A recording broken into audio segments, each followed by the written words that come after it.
Hi hello welcome to our channel Bala's family అండి. Today special వచ్చి వరినొక ఉప్మా అనమాట. దానికి కావాల్సిన ఇంగ్రీడియంట్స్ ఇవన్నీ పచ్చిమిర్చి, క్యారెట్, అల్లం, పెసరపప్పు, మినపప్పు, శనగపప్పు, ఆవాలు, జీలకర్ర, కరివేపాకు అండ్ కొత్తిమీర అనమాట. ఇవన్నీ మోస్ట్లీ మనకి పెసరపప్పు ఎక్కువ వేసుకోవడం వల్ల డిఫరెంట్ టేస్ట్ అయితే మంచిగా వస్తుంది అనమాట అండి. సో నేను అందుకని పెసరపప్పు అయితే కొంచెం ఎక్కువ తీసుకున్నాను. చూసారు కదా, మనకి కావాల్సిన ఇంగ్రీడియంట్స్ ఎక్సలెంట్ టేస్ట్ రావాలండి. ఇవన్నీ ఖచ్చితంగా ఉండాల్సిందే.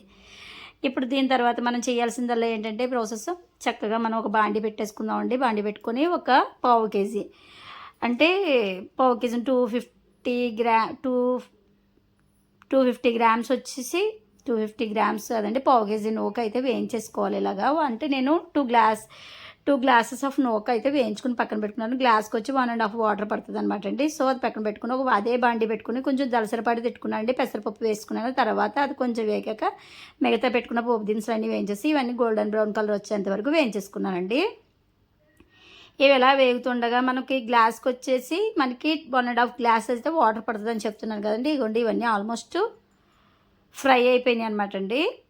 చక్కగా వేయించేసుకున్నాను. మీరు వీడియో ఎక్కడ స్కిప్ చేయకుండా చూడండి. చక్కగా మనకు అన్నీ క్లియర్గా అర్థమవుతాయి అనమాట. తర్వాత కొత్తిమీర, కరివేపాకు కూడా వేసేసుకున్నాను. ఒకసారి కలిపేసుకొని ఇదిగోండి మనకి కలర్ అయితే ఇలా రావాలి పోపులన్నీ, అప్పుడే మనకి క్రంచీగా ఉంటాయి. తర్వాత 3 గ్లాసెస్ ఆఫ్ వాటర్ వేసుకున్నానండి.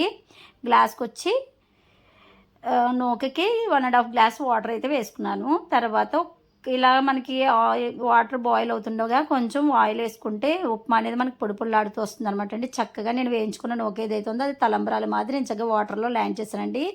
చూసారో ఉప్మా కొత్తలాడుతూ ఉడుకుతుంది చక్కగా. సో దీన్ని ఫుల్లీ క్లోజ్డ్గా నేను ఇలా క్లోజ్ చేసి బరువాటిపాటిది వాటర్ అయితే పెట్టేశానండి. దాని మీద ఈవెన్గా కుక్ అవుతుంది. మనకి ఎక్కడ పొలుకు అనేది ఉండదండి. చక్కగా పొడి పొడిలాడుతూ ఉప్మా వస్తుంది అనమాట. చూసారా, టేస్టీ వరినొక ఉప్మా అయితే ప్రిపేర్ అయిపోయింది. మరి ఇంకెందుకు ఆలస్యం, మీరు కూడా ఒకసారి ఇలా ట్రై చేయండి. మరి టేస్టీ ఉప్మాతో చిక్కటి టీ కూడా ఉండాలి కదండి. సో ఆ పక్కనే ఇలాచీ అండ్ అల్లంతో చక్కగా టీ అయితే మరగపెట్టేసుకున్నానండి. ఇది మరిగే లోపల మనం డిష్ అవుట్ చేసేసుకొని టిఫిన్ అయితే మా హస్బెండ్కి సర్వ్ చేసేయాలండి. ఆఫీస్ టైం అయిపోయింది కాబట్టి. సో ఆయన కోసం అయితే టిఫిన్ ప్లేట్లో పెట్టేశానండి. ఇలాగ టీ అయితే చూసారా రెడీ టు డ్రింక్ అని పొంగుతుందనమాట. ఉప్మా అయితే మా ఆయన గారు కారపొడితో నంచుకుని తిన్నారండి. చాలా టేస్టీగా ఉందని చెప్పారు. నేను మొహమాటంగా చెప్తారండి. దీనిలోపల నేను టీ త్వరపెట్టేసి ఇచ్చాను. టేస్టీ ఉప్మాతో చిక్కటి టీ కూడా తాగేశారు. ఇది మా ఎర్లీ మార్నింగ్ బ్రేక్ఫాస్ట్ అనమాట. Thank you for watching my video. మరిన్ని వీడియోలు మీకు కావాలంటే నా ఛానల్ సబ్స్క్రైబ్ చేయండి. Thank you for watching my videos. Please bless me.